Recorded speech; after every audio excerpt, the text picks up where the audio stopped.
hi friends इनकी ना egg fried rice தான் பண்ண போறேன் எப்படி பண்ணலாம்னு பார்க்கலாம் வாங்க फ्रेंड्स எக் ரைஸ் பண்றதுக்கு 3 ஸ்பூன் எண்ணெய் ஊத்திக்கிறேன்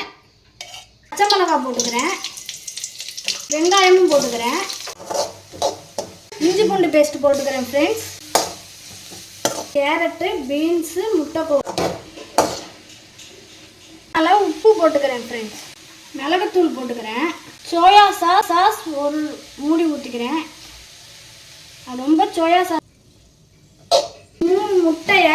மிளகாய்த்தூள் உப்பு போட்டு நல்லா பொரிச்சு வச்சிருக்கேன் அதை போட்டுக்கலாம் ஃப்ரெண்ட்ஸ் இப்போ சாதத்தை நல்லா வேக வச்சு வச்சிருக்கேன் பாஸ்மதி அரிசி அதை இந்த நம்ம வதக்கி வச்சிருக்கோம்ல அது கூட எல்லாத்தையும் நம்ம போட்டு ஒன்றா வதக்கிக்கலாம் ஃப்ரெண்ட்ஸ் இந்த பாருங்க ஃப்ரெண்ட்ஸ் எக் ரைஸ் நல்லா சூப்பராக வந்திருக்கு கொத்தமல்லி தழையை தூவி பாருங்க ஃப்ரெண்ட்ஸ் பிடிச்சிருந்தா லைக் பண்ணுங்கள் ஷேர் பண்ணுங்கள் கமெண்ட் பண்ணுங்கள் மறந்துடாமல் நம்ம சேனலை சப்ஸ்கிரைப் பண்ணிட்டு பாருங்கள் ஃப்ரெண்ட்ஸ்